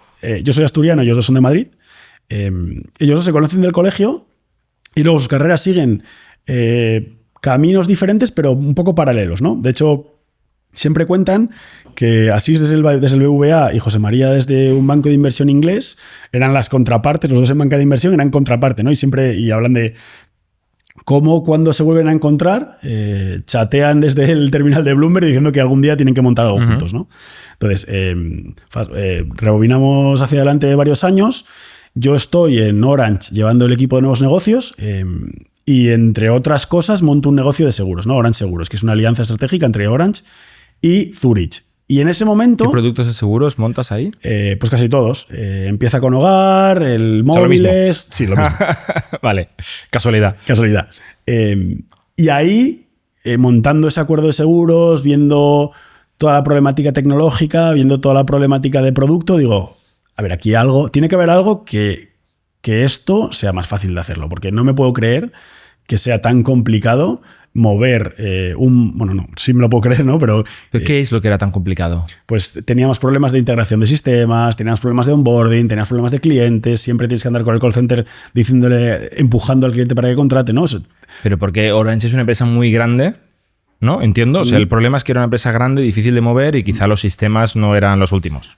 Hay toda una problemática operativa en el fondo, tanto por la propia naturaleza de la empresa como también de la conceptualización del seguro, del producto del seguro, que hace que a mí, en mi inocencia en aquel momento, me pareciera que era todo muy complicado y que se podía hacer mejor, ¿no? Vale. En resumen. Entonces, estamos montando esto y yo llego un momento, y otra de las cosas que estaba montando era una empresa de electricidad. Tú estabas montando una empresa de electricidad dentro de Orange. Dentro de Orange, vale. De una comercializadora de electricidad. Vale. Entonces yo era muy creyente, o sigo siendo muy creyente, de montar cosas pequeñas fuera del core de las compañías, ¿no? Para este tipo de modelos de nuevos negocios. Y José María en aquel momento estaba de socio en un Venture Builder que se llama 7R, que está en Madrid. Y él fue, digamos, de alguna forma las personas que él y su equipo, las personas que yo contrato para montar este negocio de energía. Tú en Orange le contratas a él como contractor, como exacto, 7R. Como consultor, exacto, sí. Como un 7R.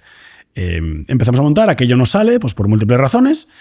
Y bueno, seguimos en contacto porque, bueno, éramos personalidades afines y seguimos en contacto. Y un día que yo ya me estaba rondando la idea de, oye, esto ya entiendo yo que aquí ha acabado un poco mi ciclo, me apetece hacer otras cosas, igual incluso montar algo por mi cuenta, pasar más a negocio, ¿no? Porque yo como conceptualizaba el área de los negocios es yo incubo, y luego ya montamos un equipo con un director de negocio y demás y ya lo suelto y sigo lo siguiente, ¿no? Entonces, después de montar energía, seguros, miré una cosa de alarmas también, algo de movilidad urbana que a mí me apasiona. Digo, bueno, pues ya 4 cosas, hay que consolidar un poco. Esto ya, yo creo que mi rol aquí se agota un poco, ¿no? Y mirando dentro de la compañía no me apetecía nada mucho de lo que había. Y digo, pues igual me apetecía montar algo. Entonces José María vino un día y me dice, oye, voy a dejar 7R, quiero montar esto. Y me enseñó un pitch y digo, tío, pero esto es Lemonade. Y me dice, sí, un poco, ¿no? En un poco Lemonade. O sea, él te lo pitcheó a ti. Contándomelo, ¿no? Sí, quiero sí, montar sí, esto sí. Y me enseñó esto y digo, oye, ¿y esto quién lo montas? Y me dice, bueno, tengo un socio Asís que es muy técnico, sabe un montón de datos. En el BVA llevaba tanto los quants, o sea, los traders algorítmicos, como la mesa de riesgos exóticos, entonces sabe mucho de riesgos y de... Pues una persona financiera. Y técnica. Tiene un poco ese punto de data y de técnico, porque cuando se monta esa mesa, él lleva a todos los programadores también, ¿no? Entonces es un perfil muy técnico, muy raro, difícil de encontrar. Y me lo cuenta así, y le digo, tío, ¿y esto no necesitas un socio más? O sea, tú eres un perfil de negocio, sí, un poco más generalista. Eso es. Asís es puro técnico, data y finanzas. Exacto. Y José María es un perfil más parecido al mío, pero yo tengo más feeling o más gusto por pues, marca, marketing, producto. Y José María más puro operativo, estrategia y visión a largo plazo, ¿no? Entonces, me cuenta aquello, yo le digo, tío, ¿necesitas un perfil así más de comercial, más marca, más partnership? Y me dice, bueno, no lo habíamos pensado, es verdad que hay un hueco ahí, pues no sé, si quieres conoce a mi socio Asís y lo vemos, ¿no? Entonces yo esa tarde, una vez más, con gran ingenuidad, le digo a mi jefe que lo dejo. Ostras, antes de tener la confirmación, que oye, que vemos la transición para que sea ordenada, pero que a mí me apetece hacer otras cosas. Esto es noviembre del 20. Vale. Conozco a Asís, hay muy buen encaje entre los tres. En diciembre pues incorporamos la sociedad y demás, y en mayo pues lo dejo, ¿no? Y hasta hoy, ¿no? Y mayo 21. Mayo el 21. Y siempre dice Asís que él no pensaba que iba a tener un polizón cuando hablaba con José María de montar algo, ¿no? Y hasta hoy. Y así seguimos de alguna forma distribuidos. 3 socios iguales. 3 socios iguales. Hay un poco de diferencias porque Asís y José María reinvirtieron en algún momento en alguna de las rondas, yo algo menos, pero sí, 3 socios iguales. Es ahí, cuando constituimos era 30% y nos fuimos diluyendo cada uno. Y sois 3 coceos. 3 coceos. Que si ya lo de coceo a veces levanta cejas, 3 es raro. ¿Por qué decidís ser 3 coceos y cómo repartís las responsabilidades? Justo, las responsabilidades son... O sea, en realidad lo coceos es un apellido que a nosotros ni nos va ni nos viene. De hecho, nos definíamos como co-founders hasta recientemente, que en la última ronda que levantamos, el fondo nos apretó bastante por nuestra relación y por qué ninguno era el CEO y por qué tal, y decimos ser los 3 coceos. Todos. Vale, o sea, es un poco el dedo, ¿no? Le enseñas el dedo. Exacto. ¿Quieres un CEO? Pues toma 3. Es un poco así. Es verdad que es un poco particular, pero nosotros nos dividimos bastante bien por intereses. Así es, pues eso, es el técnico, data, IA y tecnología. ¿También tiene como el rol de CTO, vamos a decir? Sí. Líder tecnológico y de data. Exacto. José María está mucho más en la operación, estrategia, relación con inversores y aseguradoras. Vale. Yo estoy más en las operaciones y la parte más aseguradora. Exacto. Uh-huh. Y yo estoy más en marketing, growth, producto y partnerships. Uh-huh. La captación. Más en la captación. Luego es verdad que en algún momento yo apoyo a José María me apoya a mí. No, José María y yo es verdad que somos más parecidos en perfil, porque los dos somos técnicos, los dos hemos pasado por consultoría de estrategia y los dos luego hemos acabado montando algo. Pero en lo de Asís está claro que no os metéis. Ni José María ni tú. Aunque te diré que ahora con el becario, ¿no? Con Claude o con Codex, cada vez te puedes meter más. Hacemos cada vez más las bromas de los muggles estos que nos metemos a hacer cosas, pero es verdad que a las organizaciones de producto con los agentes de programación de ahora hoy en día te permite hacer cosas que antes no tenías ni en el radar. ¿En qué momento os plantearéis vender? La verdad que sí que es otra pregunta que también nos apretaron bastante en la anterior ronda y que estoy seguro de que, bueno, pues ya haremos una ronda próximamente en finales de este año, primeros del que viene, para financiar la expansión internacional, que no es sencilla ni es barata. Y no queremos tampoco minimizar el riesgo. Al final, nosotros sí que pensamos, sin tampoco ser ingenuos, ¿no? que preferimos asegurar el futuro de la compañía que no pelear por un punto porcentual más o menos de equity, porque creemos que es más sensible, más sensato. Y vender, pues es verdad que nunca hemos tenido, somos todavía un granito, ¿no? en la gran arena de las aseguradoras. En principio nuestra intención un granito. Había entendido un gran hito. No, un granito. Es lo contrario, un granito. Un granito de arena todavía en las aseguradoras. Piensa que es un mundo muy grande, ¿no? Hay muchos players muy grandes. Piensa que en España... Y tardaréis en molestarles. Piensa que en España el mercado del multirriesgo, el mercado accesible por nosotros son 45 billones todos los años.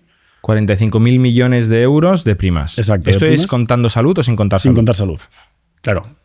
Entonces es enorme. Y hay una cosa que a mí me sorprendió mucho viniendo del mundo de la tecnología y las telecomunicaciones, ¿no? Es que en España, en hogar, hay 160 aseguradoras y todas son rentables. Entonces es un mercado muchísimo más atomizado, que incluso los grandes tampoco capturan un montón de market share. Entonces, oye, pensamos, sí que se puede hacer cosas y sí que puede pasar mucho tiempo hasta que sea relevante. De hecho si te digo, ¿no? 500, o sea, imagínate, los 100 millones estos de primas que tenemos que tener para hacer una aseguradora, pues en un mercado de 45.000 millones, pues que son, tampoco, ¿no? Es una grandísima cosa. Entonces, hasta ahora, nadie se nos había acercado porque seguimos siendo muy pequeños. Nuestra visión es más construir este viaje del campeón del sur de Europa Porque también una de las cosas que yo comparto también bastante con vosotros es que el motivo económico está ahí e importa, pero hay una parte de motivo de viaje y de pasártelo bien todos los días en lo que haces, ¿no? Y yo ahora mismo no me imagino volviendo a ser un empleado corporativo y teniendo un jefe de alguna forma. Bueno, aunque ahora tienes jefes, que es el consejo y los fondos, pero y los clientes. Y los clientes, pero no soy capaz de imaginarme la vuelta atrás, ¿no? Es difícil. Oye, antes de dejarte marchar, recomiéndanos algún contenido que te inspire o del que hayas aprendido últimamente. Libro, podcast, etcétera. Va a ser un poco... No voy a ir tanto a recomendación, sino voy a el último audiolibro... Yo consumo mucho audiolibro en Audible. He leído una biografía reciente de Tupac Shakur, que me ha encantado. ¡Ostras! Está súper bien, ¿sí? De Jeff Pearlman. Se llama Only God Can Judge Me. Solo Dios me puede juzgar, ¿no? Eso es. La diferencia con otras biografías es tanto la profundidad de toda la gente a la que ha entrevistado, casi 650 personas, para una persona que murió hace 30 años, no es menor, y también la visión crítica que da de la vida de un artista bastante importante en el mundo, que hasta ahora el resto de biografías habían sido como muy aduladoras con él, y lo que me ha interesado mucho o lo que me ha gustado mucho de este libro es que te cuenta lo bueno y te cuenta lo malo, ¿no? Y te haces una visión de una persona que tiene sus grises y sus claros, y ha parecido muy interesante la verdad. De hecho me ha interesado más casi la parte más de la juventud y la niñez, que es lo que se conoce menos, ¿no? Y no tanto, pues bueno, lo que pasa, pues la fama, la batalla entre el este y el oeste, pues el asesinato, etc. Me ha parecido mucho más interesante todo lo anterior, ¿no? Como en la niñez su madre adicta al crack, como en realidad la persona esta más de gángster que luego se crea es bastante de mentira, y en el fondo es una persona como muy sensible, que hace una escuela de arte, que va a una escuela de arte, que es el momento en que es más feliz, ¿no? Eso me ha parecido, la verdad, como entender cómo una persona acaba, o se produce, ¿no? Una de las grandes estrellas del hip hop del mundo. Pues oye, descargado ya, está en mi Kindle esperándome. Muy así bien. Que muchísimas gracias. Oye, Juan, mucha suerte. Esperamos que vuelvas a pasar por aquí cuando estéis haciendo el IPO. Ojalá. Y seguimos aprendiendo. Muchas Muy gracias. bien, pues muchas gracias. Con todos vosotros nos vemos la semana que viene.